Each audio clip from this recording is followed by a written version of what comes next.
Trucks, more fear. What's behind the drop in South Bay vendors? After a hazardous fire in North County, we're asking if the air is safe for the local community. Former President Joe Biden spoke at the San Diego Convention Center today. I'll tell you why he was here. Miramar is the only national cemetery in the entire country with an avenue of flags, but now your help is needed to keep Old Glory flying here. Leaving a dog inside of a hot car, not only is it dangerous, but it's also illegal. I'm working for you on what you can do if you see it happen. Helpful Honda dealers helping drivers with some free gas just days before the 4th of July. CBS 8 News Live at 6 starts now.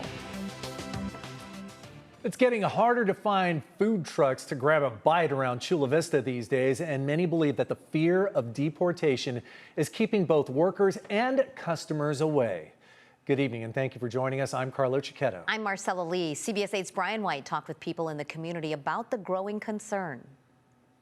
Yeah, here in Chula Vista, the food truck scene is thinning out with what seems like less trucks out there, and some say fear is driving them away. Yeah, man, the reason why people are not coming out, man, they're scared of getting deported, you know. Food truck operators say the drop in business is noticeable with fewer customers coming out. An ice cream truck driver who did not want to go on camera described the atmosphere. People are not even going to work, man, because they're scared. All those local businesses are struggling for business because the Latino community is really the one that's keeping everybody afloat. This has led to less money circulating and more stress on families. And even customers like Lisa Garcia, a regular at Mariscos El Gordo, are noticing the difference too. The food trucks quantity, as far as how many trucks were out there, yeah, it is going down. She believes both financial strain and immigration enforcement are the reasons why. It's the fees, the ice, the prices on the groceries. They have to make money. Daine Espelier has run her seafood trucks in Chula Vista for 15 years. She says things changed dramatically in recent months. At the beginning, I get like half of the sale. When all these things start, it was hard to ask because we say, what happened? It was empty, nobody was here. And it's not just fear keeping trucks away. City permits and red tape are becoming harder and more expensive to manage. This year, it took me like 4 months to get my permit. It's more work and more money.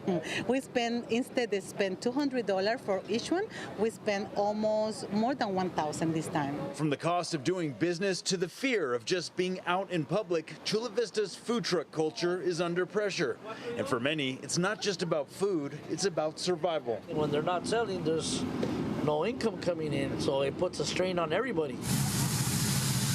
According to the city, there are 13 active food truck permits right now in Chula Vista. That's compared to 21 last year. Brian White, CBS 8. Thanks, Brian. The city of San Diego is getting closer to leasing the long vacant 101 Ash Street building in downtown. Today, a council committee approved a plan to turn it into affordable housing. The developer plans to convert the office space into 247 affordable units, along with retail space and a child care center. They will pay the city $46 million over the course of the 60-year lease, but they won't have to make any payments for the first 15 years. The city of San Diego bought out the building's lease in 2022 in a settlement that was widely criticized. Asbestos contamination had forced the city to close it in 2019. It's been vacant ever since.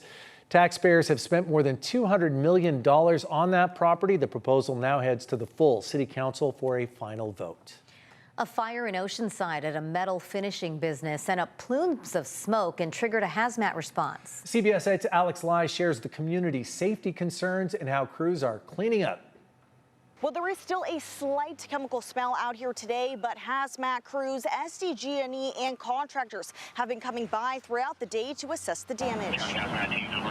Thick smoke and chemical fumes poured from Elite Metal Finishing on Jason Court around 9:45 last night.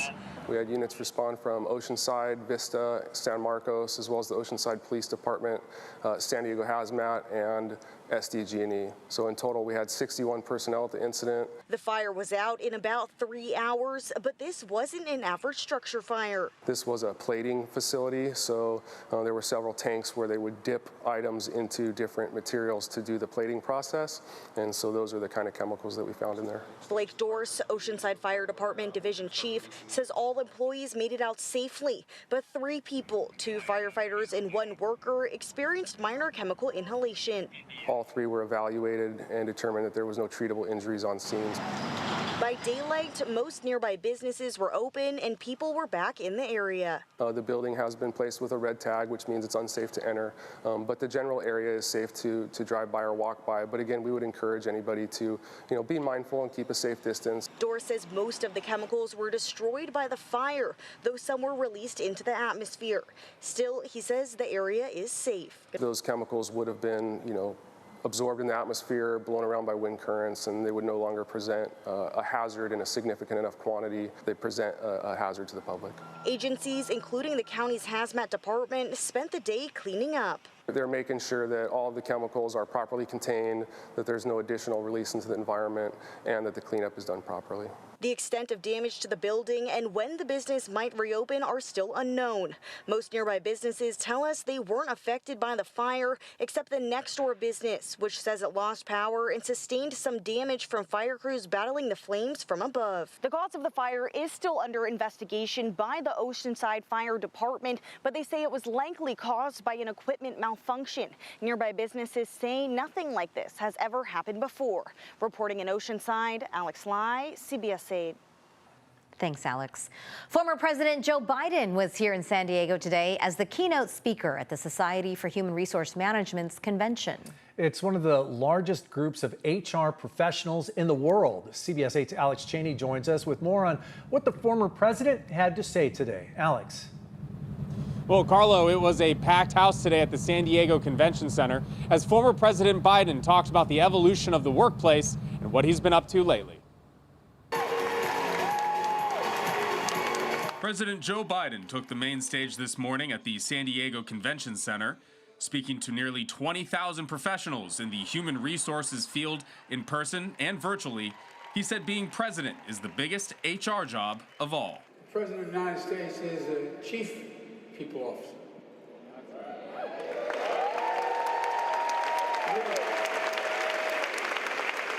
At least he should be. Biden said he's proud of HR professionals for creating positive and inclusive workplaces. That's how we build strong workplaces, strong economy, strong nation.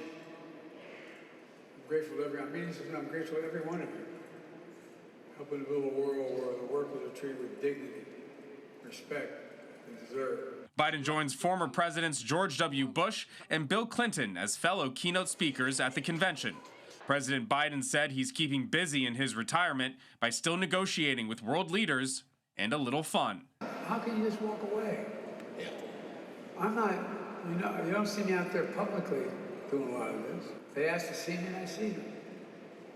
I'm also laying rubber with my 67 Corvette up my driveway. Biden spoke to the CEO of SHRM and said he's feeling better than ever. How you feeling? I'm feeling good. That's what I'm talking about. And I got to tell you, I'm not running. You're not. I'm not running. I spoke to Representative Mike Levin today, who represents the North County. He worked with Biden on several bipartisan bills and says the former president leaves a good history. That's a great legacy of accomplishment, and we were able to do that working with the administration. President Biden said up next for him is he's going to be traveling up to LA to meet his first great-grandson. Reporting live, I'm Alex Cheney. Back over to you.